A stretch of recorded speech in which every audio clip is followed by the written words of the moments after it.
Дняпроўскія галасы ў Дуброўні. 27-й міжнародны фестываль песні і музыкі адшумеў у Дуброўні. На фэст завітала дэлегацыя артыстаў з Украіны, а таксама творчыя калектывы з усіх рэгіёнаў Беларусі.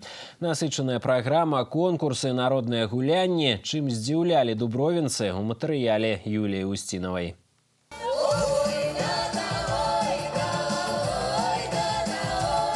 Весела і з запалам. Нягледзячы на спёку, на галоўнай сцэне 27-га міжнароднага фестывалю песні і музыкі «Дняпроўскія галасы» ў Дуброўні. Сёлета з-за пандэміі не ўсе, хто жадаў, мелі магчымасць прысутнічаць, але душою былі разам. Прыхільнікі фэсту з Малдовы, Латвіі і Эстоніі прыслалі свае відэапрывітанні і паабяцалі быць на наступным фестывалі. А дэлегацыя творчых калектываў з Украіны з сяла Сурска-Літоўскай Днепрапетроўскай вобласці прыбыла ў складзе 21 чалавека. Той выпадок, калі сяброўства не мае межаў. Жители Сурска-Литовска с белорусскими корнями, мы с большим вдохновением едем на этот фестиваль музыки, песни. И, конечно, готовимся, едем с подарками. Нас очень тепло встречали жители, засыпали цветами, приглашали. И мы желаем бывать на ваших фестивалях. И дай Бог процветания фестивалю, поскольку это объединяет людей, это дружба народов. Приезжаешь на любой фестиваль, конечно, своя творческая атмосфера, аура, но сюда приезжаешь, тоже ощущаешь вот эту ауру отдельно, свои обряды, какие-то традиции, интересная встреча, вот, конечно же, очень улыбчивые люди, вот, и, конечно же, география, да, в этом году немножко чуть-чуть уже, но вот, когда мы первый раз приехали, география была очень обширной, и поэтому ты еще знакомишься с большим количеством людей, коллективов, культурой этих народов. Сёлета фестываль прысвечаны году народнага адзінства. З 93-го года фэст у Дуброўні збірае сяброў і садзейнічае дыялогу культур. Несмотря ни на пандемию, несмотря на какие-то социально-экономические, политические неурядицы, у нас сегодня друзья приехали. Очень приятно, что большая делегация из Украины, бывшие выходцы как раз именно из города Дубровна, которые больше 260 лет переехали на Малороссию. Ну и вот сегодня опять они вместе с нами. Очень приятно, что сегодня творческие коллективы со всех регионов нашей Республики Беларусь. Это говорит о том, что фестиваль живет, несмотря ни на что, продолжается, и действительно у этого фестиваля есть свое будущее. Радость, что фестиваль состоялся. Это уже 27-й.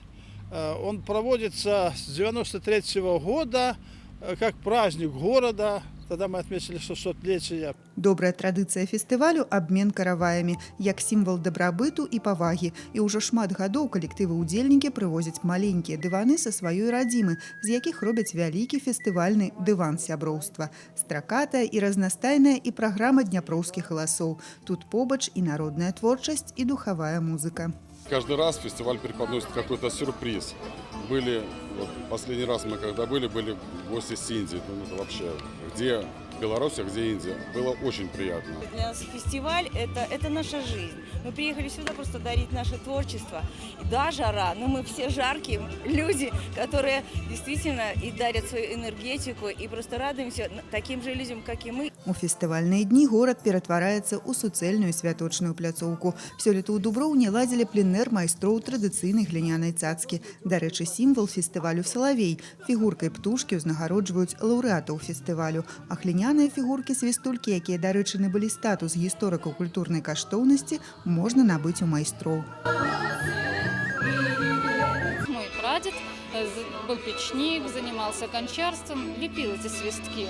Ну и когда мы заглубились в историю, оказалось, это наша традиция, и я стала лепить, изучать пластику. Это стало очень здорово, увлекательно. Гасцінай шчодра сустракае Дуброўна удзельнікаў і гасцей фестывалю песні і музыкі «Дняпроўскія галасы». Непадалёк ад канцэртнай пляцоўкі разгарнуліся тэматычныя падворкі. Тут і казачныя героі захопліваюць у абдымкі, і латарэя, і прысмакі на розны густ, і халодны квас у чэрвеньскую спёку. Очень хорошо, все здорово здесь, очень весело, очень много эмоций получили. Всем артистам, всем организаторам огромное спасибо. Больше таких мероприятий. Галоўная ідэя свята – захаванне самабытнай нацыянальнай культуры, яднанне народаў, сяброўства, а значыць, нягледзячы на перашкоды, фестывалю быць. Юлія Устінава, Олег Чарняк, навіны Дуброўна.